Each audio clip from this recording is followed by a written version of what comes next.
नमस्कार, news 18 update देख रहे हैं आप और मैं हूं आप सबके साथ अनूप। खबरों की शुरुआत करते हैं और सबसे पहले बात बड़ी खबर की करते हैं। भारत के लिए आज गौरव का दिन है क्योंकि यूएन में आज प्रधानमंत्री का संबोधन होने वाला। शाम 6 बजे भारतीय समय के मुताबिक शाम 6 बजे प्रधानमंत्री नरेंद्र मोदी संयुक्त राष्ट्र महासभा में भाषण देंगे और अपने भाषण में कहा जा रहा आतंकवाद सहित वैक्सीन जैसे मुद्दों पर भारत की तरफ से अपनी बात भी रखने वाले हैं। यूएनजीए के 76वें सत्र को आज प्रधानमंत्री नरेंद्र मोदी संबोधित करने वाले हैं। शाम 6 बजे का वक्त है भारतीय समय के अनुसार जब प्रधानमंत्री नरेंद्र मोदी का भाषण होगा और इस भाषण में आतंकवाद और वैक्सीन जैसे मुद्दों पर प्रधानमंत्री नरेंद्र मोदी अपनी बात दुनिया के तमाम देशों के सामने रखेंगे।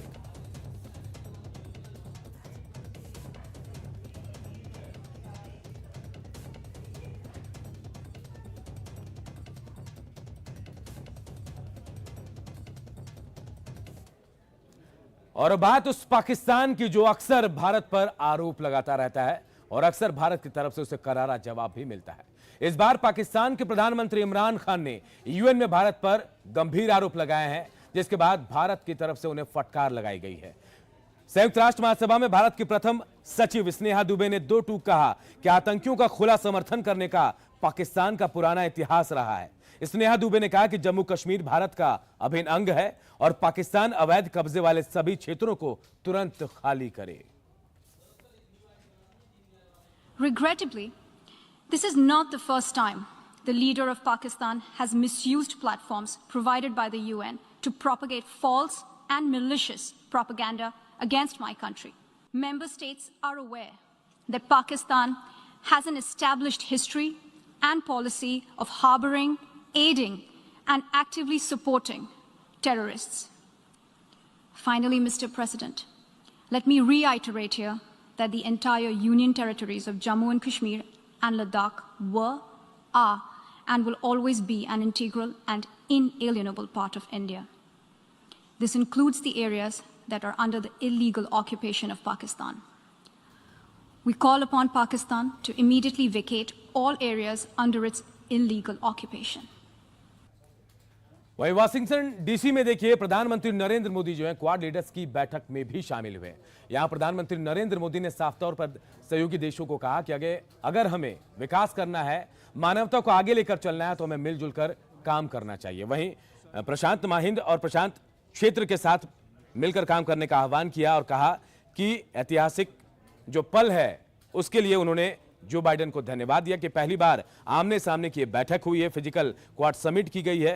क्वाड लीडर समिट में प्रधानमंत्री नरेंद्र मोदी ने कहा कि हमारा quad vaccine initiative Indo Pacific देशों की बड़ी मदद करेगा। क्वाड शिखर सम्मेलन में पीएम मोदी ने कहा कि दुनिया कोरोना संकट का सामना कर रही है, हम यहां कोरोना काल में मानवता के लिए एकजुट हुए हैं। साथ ही उन्होंने कहा कि हमारा सहयोग इंडो पैसिफिक में शांति सुनिश्चित करेगा।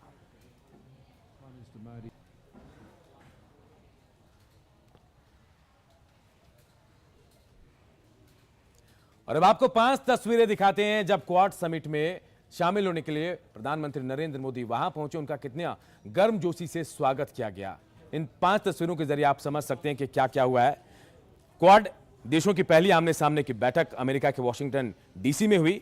बैठक में अफगानिस्तान, इंडो पैसिफिक क्षेत्र में हालात, कोरोना महामारी, उभरती हुई तकनीक पर चर्चा की गई।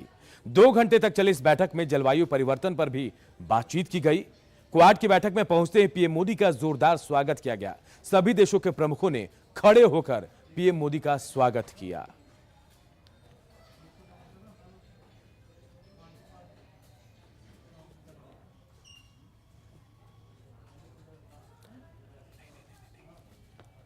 पहली फिजिकल क्वाड समिट की ऐतिहासिक पहल के लिए राष्ट्रपति बाइडेन को बहुत बहुत धन्यवाद। हम 4 देश पहली बार 2004 की सुनामी के बाद इंडो पैसिफिक क्षेत्र की मदद के लिए एक साथ आए थे।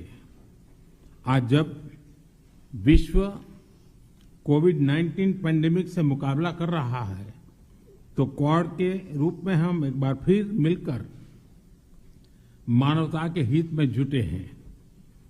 हमारा quad vaccine initiative Indo Pacific देशों की बड़ी मदद करेगा।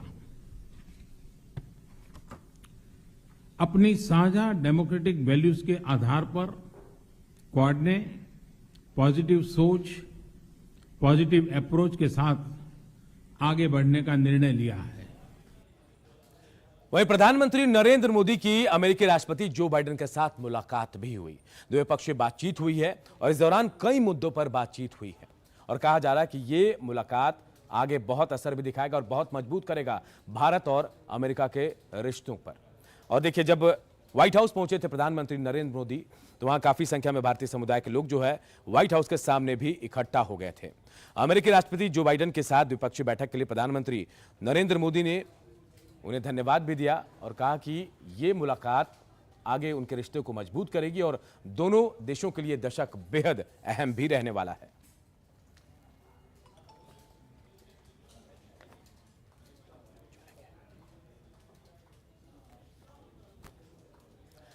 अगली खबर दानापुर से है, जहां एक बड़े लूटकांड का खुलासा कर दिया गया। अगस्त में पिकअप वैन लूटकांड हुई थी, उस मामले का अब जाकर पुलिस ने खुलासा किया है। लूटकांड में जिस वैन को लूट कर ले गए थे अपराधी, उसे भी बरामद किया गया। कई टुकड़ों में यह वैन जो है वो बरामद की गई है। लूटपाट में इस्तेमाल की गई बोलेरो को गौरीचक थाना क्षेत्र से बरामद किया गया। पुलिस ने आरोपी कबाड़ी दुकानदार और पिकअप वैन को बेचने में शामिल एक बिचौलिए को भी गिरफ्तार किया है। पुलिस के मुताबिक पिकअप वैन लूटकांड में 8 अपराधी शामिल थे, जिनमें मुख्य सरगना अवधेश कुमार उर्फ सौरभ, शंकर कुमार उर्फ निप्पू और गुड्डू उर्फ शंकर को पुलिस पहले ही गिरफ्तार कर चुकी है।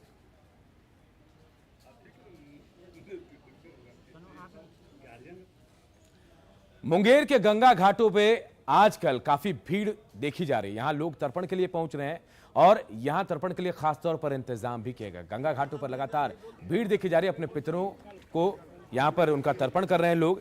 14 सितंबर से जो तर्पण का काम शुरू होगा वो 28 सितंबर तक चलेगा। मुंगेर के विभिन्न गंगा घाटों पर पितरों की मुक्ति और उन्हें ऊर्जा देने के लिए रोजाना लोगों की भीड़ यहां लग रही है। बबुआ घाट के साथ सोझी, कष्टहरणी घाटों पर पितरों को तर्पण किया जा रहा है। इस दौरान लोग स्नान करने के बाद फल, पुष्प और काले तिल से पूजा अर्चना करते हैं। मान्यता है कि जो धरती पर जन्म लेने के बाद जीवित नहीं है, उनकी आत्मा की शांति के लिए भाद्रपद महीने में पितृपक्ष में उन्हें तर्पण किया जाता है।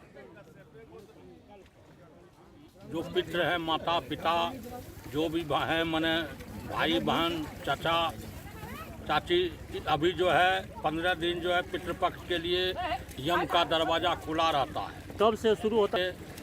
पूर्णमासी से शुरू होता है, अमावस्या तक चलता है। स्वर्गवास हो गए हैं, उनके ये आत्मा के शांति के लिए अभी दरवाज़ा खुला रहता है। अभी सबको वहाँ जमलोक में खोल देते हैं। पितृ को वो घूमते हैं और यहाँ जो पानी तरपते हैं उनके द्वारा वहाँ प्राप्त होता है। और अब आपको एक ऐसे बस पड़ाव की तस्वीर दिखाते हैं जहां यात्री कम नजर आते हैं, जानवर ज्यादा। जी हां, हम सीतामढ़ी बस स्टैंड की बात कर रहे हैं, जिसकी हालत बद से बदतर हो चुकी है। हालत इतनी ज्यादा खराब कि कभी भी ध्वस्त हो सकता है। यह भी कहा जाता है कि यहां यात्री कम नजर आते हैं, जानवर ज्यादा दिखाई देते हैं। इस बस पड़ाव की स्थिति का जायजा लिया हमारे सहयोगी राकेश रंजन ने। मैं इस वक्त मौजूद हूँ सीतामढ़ी शहर के बिहार राज्य पथ परिवहन निगम के बस पड़ाव में और आप बस पड़ाव की स्थिति देख सकते हैं। बस पड़ाव की हालत क्या है। जो बस पड़ाव में यात्रियों के बैठने के लिए, इंतजार करने के लिए जो शेड का निर्माण किया गया है, उसकी स्थिति क्या है आप देख सकते हैं। शेड पूरी तरीके से जर्जर हो चुका है और यह कभी भी गिरकर भयानक हादसे को न्योता दे सकता है। और इतना ही नहीं, चारों तरफ गंदगी का अंबार लगा हुआ है, बदबजाती गंदगी है और मवेशी यहाँ पर रह रहे हैं और स्थिति काफी भयावह कहा जा सकता है, क्योंकि यात्रियों को यहाँ पर बैठने में महामारी की आशंका व्यक्त की जा सकती है, क्योंकि चारों तरफ गंदगी का अंबार लगा हुआ है। जो यात्री शेड बनाए गए हैं, जो बिहार राज्य पथ परिवहन निगम के कर्मचारियों को बैठने के लिए जो यहाँ पर व्यवस्था की गई है, वह पूरी तरीके से जर्जर हो चुकी है और काफी पुराना हो चुका है यह बनाया गया भवन। और कहा जा सकता है कि यह कभी भी हादसे को न्योता दे सकता है। हमारे साथ कुछ लोग हैं, उनसे हम बात करते हैं। क्या स्थिति है, क्या देखते हैं? देख ही रहे, जंगल झाड़ है यहाँ पर, न बैठने की, यात्रियों को बैठने के लिए कोई सुविधा ही नहीं है। हम लोग भी यहीं बैठते, लेकिन इतना गंदगी में कौन बैठेगा। मतलब देख रहे हैं चारों तरफ गंदगी का अंबार लगा हुआ है। हाँ, चारों तरफ गंदगी का देख रहे हैं, सारा इधर गंदगी, उधर थूका, उधर जंगल झाड़, न कुछ रहने के लिए साधन ही, कोई साधन ही नहीं है यहाँ पे बैठने। ज्यादा देर बैठेगा तो बीमार हो जाएगा। ऐसे ही लोग, कोरोना काल चल रहा है और यहाँ पर गंदगी इतना ज्यादा है कि लोग कैसे बैठेंगे यहाँ पर। यात्री बैठ नहीं सकते ढंग से कहीं पे। क्या नाम है आपका? राजा कुमार जायसवाल। आप बताइए क्या कहना चाहते हैं? कहना यही चाहता, देख ही रहे हैं आप लोग, अभी दिखाए हैं अभी कितने जर्जर है, कभी भी हादसा का शिकार बन सकता है। लोग यहाँ बैठेंगे तो कभी न कभी क्या होगा किसी को कोई पता नहीं है। फिर भी सरकार से देखना चाहिए कैसे इसको कहीं वहाँ सुधार आना चाहिए। इस सब में वो टूटा हुआ है, वहाँ पे यात्री बैठे रहते हैं। अभी यहाँ पे पूरा खचाखच बढ़ा रहता है यात्री से, अभी नहीं है तभी तो लोग बाहर रह के देख रहे हैं, बस के लिए जा रहे हैं। हाँ, और रहते तभी पूरा भाड़ा रहता। बिहार राज्य पथ परिवहन निगम का जो बस पड़ाव है, यहाँ से पूरे बिहार के लिए बसें खुलती है और इसकी यह स्थिति हैरान कर देने के लिए काफी है। राकेश रंजन, न्यूज 18, सीतामढ़ी। इधर गोपालगंज में सैनिटरी पैड के इस्तेमाल को लेकर महिलाओं की एक टोली जो है सबको जागरूक कर रही है। शहर के कई मोहल्लों के साथ साथ ये टोली जो है दलित बस्ती में भी जा रही है, वहां की महिलाओं को जागरूक करने का काम कर रही है। महिलाओं की टोली महिलाओं और लड़कियों को सैनिटरी पैड के इस्तेमाल को लेकर जागरूकता फैला रही है। इनके बीच और महिलाओं की टोली से बातचीत की हमारे सहयोगी मुकेश कुमार ने। गोपालगंज में महिलाओं को सैनिटरी पैड के प्रति जागरूक करने के लिए महिलाओं का एक जत्था जो है लगातार कई घरों में जाता है और वहां पर महिलाओं को सैनिटरी पैड के प्रति जागरूक करता है। एक फिल्म आई थी पैडमैन, जो सामाजिक कुरीतियों को लेकर के और सामाजिक ताने बाने पर फिल्म बनी हुई थी। और इसी पैडमैन के बाद अब देखेंगे कि गोपालगंज के जो कुछ लड़कियाँ हैं, महिलाएँ हैं, वो लगातार गोपालगंज शहर के कई गाँव में जाती हैं, कई घरों में जाती हैं और वहाँ पर सैनिटरी पैड को लेकर वो जागरूक कर रही हैं। चूँकि इनका कहना है कि घरों में अक्सर जो महिलाएं हैं, औरतें हैं और बच्चियां हैं, वो कपड़े का इस्तेमाल करती हैं, जो कि कभी कभी हानिकारक भी हो सकता है साफ़ सुथरा कपड़ा नहीं होने से। लेकिन सैनिटरी पैड के प्रति देखिए यहाँ पर जो कैसे जो है यहाँ पर घरों में घुस करके और लोगों को जागरूक कर रही हैं और उन्हें सैनिटरी पैड के प्रति एक जागरूकता हो उसके लिए बता रही हैं। हमें खुद यहाँ पर देखें कि यहाँ पर जो है कैसे दिया जा रहा है। हम खुद इनसे बात करते हैं। ये मठिया गांव है, यहाँ पे एक पटेल इंडस्ट्री नाम से पैड की फैक्ट्री लगाई गई है और हम लोग ये पैड बेचने का काम नहीं है। हमारा मेन उद्देश्य है ये जो पैड से जुड़े जो भी मेंस्ट्रुअल से जुड़े हुए जो भी समस्याएं हैं औरतों से, उनको कम करना। उनको बस यही जागरूक करना है कि जो गंदा संदा कपड़ा यूज किया जाता है उसको त्यागिए, उसको न यूज करिए और आप पैड का इस्तेमाल करिए। खुलकर बातें नहीं करते हैं लोग अपने गार्जियन से। हाँ, इसलिए सब समस्या पैदा करते हैं। इसलिए हम लोग सोच रहे हैं कि इन लोगों को समझा दें और पैड दें कि लोग पैड इस्तेमाल करें, गंदा कपड़ा छोड़ दें। तो ज़ाहिर तौर पर देखिए सैनिटरी पैड के प्रति और खासकर जो मेंस्ट्रुअल साइकिल है इसके प्रति लोग चर्चा करें और चर्चा करने के साथ ही लोगों का एक जागरूकता है। इसी को लेकर के ये जनजागरूकता अभियान चलाया जा रहा है। अब देखना दिलचस्प होगा कि इनका जो जागरूकता अभियान है वो कितना कारगर होता है। मुकेश कुमार, न्यूज़ 18, गोपालगंज। इधर बिहार में कोरोना टीकाकरण की रफ्तार तेजी से बढ़ रही है। दोनों डोज लेने वालों की संख्या की बात करें तो यह आंकड़ा जो है 1,38,000 के पार पहुंच गई है। लगातार वैक्सीनेशन सेंटर में लोग पहुंच रहे हैं। ऐसे ही लोगों से बातचीत के हमारे सहयोगी संजय ने। कोरोना टीकाकरण की गति लगातार तेज पकड़ती जा रही है और यही कारण है कि नित नए रिकॉर्ड बन रहे हैं। अब जो जानकारी मिली है उसके अनुसार कोरोना टीके की दोनों डोज लेने वालों की संख्या बिहार में 1 करोड़ के पार कर गई है। यानी बिहार में 1,01,38,653 लोगों को कोरोना टीके की दोनों डोज दी जा चुकी है। और अभी भी देखिए लोग लगातार कोरोना के टीकाकरण के लिए जो सेंटर है वहां पहुंच रहे हैं और कोरोना का टीका जो है वो ले रहे हैं। ये बड़ी बात है कि लोगों में अब भी जागरूकता है और लोग लगातार वैक्सीनेशन सेंटर पे पहुंच रहे हैं। एक शख्स है, उन्होंने लिया है। आपने ले लिया वैक्सीन? ये पहली डोज या दूसरी डोज? पहली डोज है सर। पहली डोज। इतना देर से लिया आपने? सर वो समय नहीं मिला था ना सर। समय नहीं मिला इतने दिनों से? अभी ऑनलाइन कर रहे थे, नहीं हो पा रहा था, इसके लिए मैं खोज कर किया इधर लगाया। कैसा लगा? कैसा फील हो रहा है? ठीक हो रहा है सर। बिहार में दोनों डोज जो है वो लोगों 1 करोड़ से अधिक लोगों ने ले लिया है। हाँ सर। ये सुनकर कैसा लगता है? अच्छा लगता है सर। आपके घर में सारे फैमिली मेंबर लोगों ने ले लिया सर। सर आप ही उन्होंने भी ले लिया। आपने कौन सा डोज लिया है? पहला डोज। इतनी देर से क्यों नहीं? गोरखपुर में 4 बार सुबह 5 बजे लाइन लगाओ तो मिलता ही नहीं है। आज मिला? इधर आके थोड़ा काम करने में नहीं मिल पाया। नहीं मिल पाया तभी बहुत भीड़। 200 वैक्सीन गांव में भेजते हैं और आदमी 4000 आदमी। पटना में कैसे सुविधा देखने को मिल रही है? पटना में तो बहुत अच्छा है, तुरंत आओ तुरंत हो गया। तुरंत आओ तुरंत जाओ, फिर काम भी पकड़ लो। काम भी, अरे एक दिन आराम भी करेंगे, 2 दिन करेंगे, लेकिन हो तो गया काम, मन निश्चिंत हो गया एकदम। चिंता में थे क्या? नहीं पड़ा था? अरे चिंता रहेगा ही ना, सबको चिंता है। घर में और लोगों ने लिया? सब ले लिया है घर में। आप ही पीछे तस्वीरों में कैसे दूसरे स्टेट से लोग पटना में पहुंच रहे हैं और धीरे धीरे कई रिकॉर्ड बनाए बिहार ने, और 6 महीने में 6 करोड़ लोगों को वैक्सीनेशन का लक्ष्य रखा गया था। और एक दिन में जब प्रधानमंत्री नरेंद्र मोदी का जन्म था उस दिन जो लक्ष्य निर्धारित किया गया 30 लाख लोगों को वैक्सीनेट करने का, उस रिकॉर्ड को भी पार कर गया बिहार। तो बिहार में स्वास्थ्य महकमा, राज्य सरकार जहां लोगों को जागरूक करने में लगे हैं, वहीं लोग भी खुद तत्पर हैं और लगातार जो वैक्सीनेशन सेंटर हैं वहां पहुंच रहे हैं और इस तरीके से अपने को वैक्सीनेट करवा रहे हैं। ये एक सुखद संकेत है, क्योंकि कोरोना के खिलाफ जो लड़ाई चल रही है उसमें लोगों का सहयोग जो है वह बेहद जरूरी है। कैमरा पर्सन मनीष जुनेजा के साथ संजय कुमार, न्यूज़ 18 पटना। गिरिडीह के बागोदर प्रखंड के गांव में अभी हाल के दिनों में रात में दीपावली जैसा नजारा दिखता है। रात में यहां पटाखे फोड़े जाते हैं, लेकिन सबसे बड़ी बात यह कि पटाखे खुशी में नहीं, हाथियों की दहशत से फोड़े जा रहे हैं। जी हां, हाथियों का इस इलाके में जमकर उत्पात देखा जा रहा है और हाथियों के उत्पात से बचने के लिए, उन्हें दूर रखने के लिए गांव वाले यहां पटाखे फोड़ते हैं। रात में मसाल लेकर रथ जगा भी कर रहे हैं। दरअसल बीते एक हफ्ते से दर्जनों गांव में जंगली हाथियों का उत्पात है। बीती रात हाथियों का झुंड खमरा गांव पहुंचा, यहां जमकर उत्पात मचाया। घरों को तोड़ने के साथ ही गांव में खेत में जो मकई, धान और अरहर की फसलें लगी थी उन्हें भी रौंद दिया। इतना ही नहीं, बनपुरा, धवैया और कोड़ाडी में भी हाथी उत्पात मचा चुके हैं। ग्रामीण बता रहे हैं कि दिन भर हाथियों का झुंड जंगल में रहता है, लेकिन शाम होते ही ग्रामीण इलाके में ये घूमने लगते हैं। लोगों ने वन विभाग से हाथियों के उत्पात से मुक्ति दिलाने की गुहार लगाई है। सारी फसल हम लोग का बर्बाद कर दे रही है। हम लोग 10 का टीम बनाते हैं, हर एक आदमी 10-10 घंटा का 10 घंटा देते हैं ड्यूटी रात को। पूरा फसल बर्बाद कर दे रहा है। हम लोग का गांव बसाया मिट्टी का घर जो है वो सब तोड़ देता है। हम वन विभाग के पदाधिकारियों से मांग करते हैं कि तत्काल इसकी जांच करते हुए मुआवजा की भुगतान किया जाए और साथ ही साथ जंगली हाथियों को व्यवस्थित करने का उपाय करते हुए जो नुकसान हुआ है उसको भुगतान तत्काल किया जाए।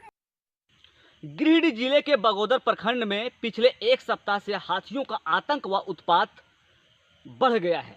आपको बता दें कि हाथियों के आतंक से ग्रामीण भयभीत हैं, वो हमेशा डरे हैं और रात भर जग कर हाथियों को खदेड़ने का काम कर रहे हैं। वह रात को पटाखे फोड़ रहे हैं और हाथियों को भगा रहे हैं।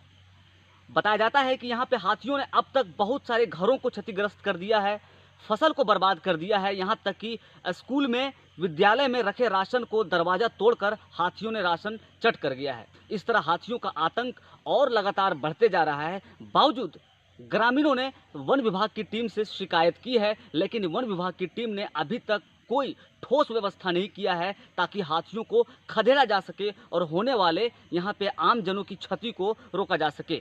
आपको बता दें कि ग्रामीणों ने यहाँ पे खुद शिफ्टिंग वाइज में आज इन घरों से 10 आदमी, कल उन घरों से 10 आदमी, इस तरह शिफ्टिंग करके हर रोज रात को जग रहे हैं और पटाखा फोड़ रहे हैं और हाथियों को खदेड़ने का काम कर रहे हैं ताकि जो हाथियों के उत्पात के द्वारा हो रहे हैं क्षति, उनसे रोका जा सके। ये वही जंगल है जहाँ पे हाथियों का झुंड लगातार मंडराते रहता है और बगल के गांव में, जो यहाँ से लगभग 500 से 600 मीटर की दूरी में गांव है, गांव में हाथियों का झुंड चला जाता है। गिरिडीह से न्यूज़ 18 के लिए मैं एजाज अहमद। और अब बात शिक्षा के उस मंदिर के, उस स्कूल की, जहां दिन में तो बच्चों को शिक्षा दी जाती है, लेकिन रात होते ही यहां स्कूल पर नशेड़ियों का कब्जा हो जाता है। हम बात कर रहे हैं अररिया के आदर्श मध्य विद्यालय की, जहां शाम ढलते ही नशेड़ी स्कूल पर अपना कब्जा जमा लेते हैं। इससे स्कूल का माहौल तो खराब हो रहा है, प्रधान अध्यापिका तक भी परेशान है। जायजा लिया हमारे सहयोगी सतीश कुमार ने। अररिया में स्मैक का जो नशा है वो चरम पर है। तस्वीर में आप देख सकते हैं, अभी हम अररिया शहर के आदर्श मध्य विद्यालय अररिया बाजार में मौजूद हैं और यह स्मैक का जो नशा है अब सड़कों से होते हुए सरकारी स्कूलों के प्रांगण में प्रवेश कर गया है। तस्वीर में आप देख सकते हैं कि यह अररिया का आदर्श मध्य विद्यालय अररिया बाजार स्कूल है और यहाँ पर सिगरेट, ताश के पत्ते और नशे के जो सामान हैं वो यहाँ पर बिखरे पड़े हैं। क्या लगता है कि स्कूल आवर के बाद जो स्मैक का जो नशा करता है वो घुसता है यहाँ? ना, वो तो बच्चा भरा हुआ रहता है, स्मैक करने वाला बच्चा भरा हुआ रहता है, ताश खेलने वाला रहता है, सियाना सब बच्चा रहता है। विद्यालय का ट्यूबवेल उखाड़ लिया है, शौचालय में ईंटा पत्थर दे करके तब शौचालय करता है बच्चा सब। और नशे की लत जो फैल रही है वो कितना खराब है? वो तो बहुत खराब है, वो तो बहुत खतरनाक है। वो तो अभी से जो छोटा छोटा बच्चा जो कर रहा है नशा, वह तो पागल हो जाएगा, अपने खुद पागल हो जाएगा, परिवार को भी बर्बाद कर देगा वो बच्चा।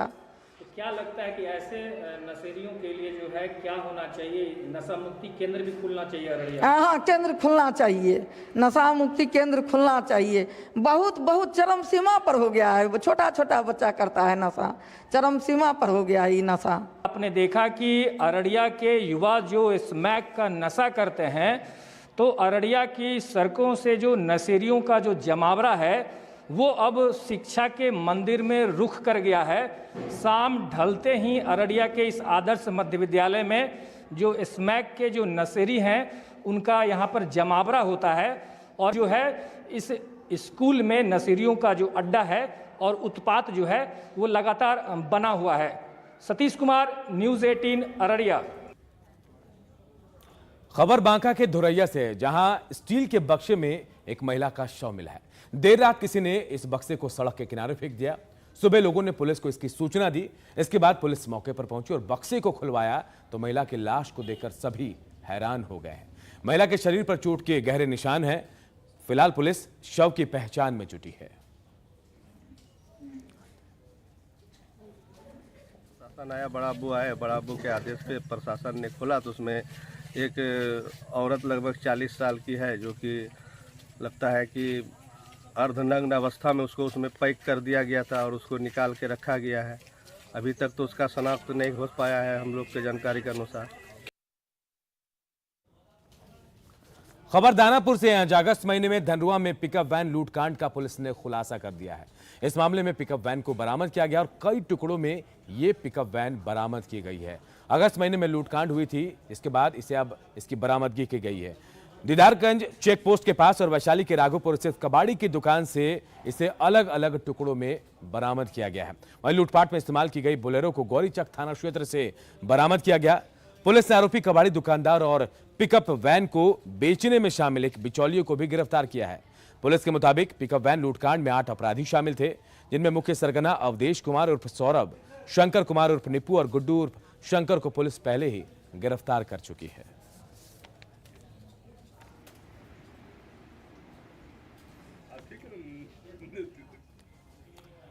और बात यूपीएससी में परचम लहराने वाले होनहार छात्रों की, तो समस्तीपुर के सत्यम ने यूपीएससी के एग्जाम में परचम लहराया है। सत्यम गांधी ने ऑल इंडिया में 10वां रैंक हासिल किया है। पूसा प्रखंड के दिघरा गांव के सत्यम गांधी के घर जश्न का माहौल है। सत्यम गांधी ने राजनीतिक शास्त्र विषय से ग्रेजुएशन किया और उन्होंने महज 22 साल की उम्र में ये सफलता हासिल की। बेटे की सफलता पर माता पिता खुश हैं। परिवार के लोग अपने लाल की तस्वीर की आरती उतार रहे हैं। सत्यम के पिता अखिलेश कुमार डॉक्टर राजेंद्र प्रसाद केंद्रीय कृषि विश्वविद्यालय पूसा में वरीय तकनीकी विशेषज्ञ के पद पर कार्यरत हैं। सत्यम की सफलता के इस मौके पर उनके घर का कैसा माहौल है, बता रहे हमारे सहयोगी मुकेश कुमार।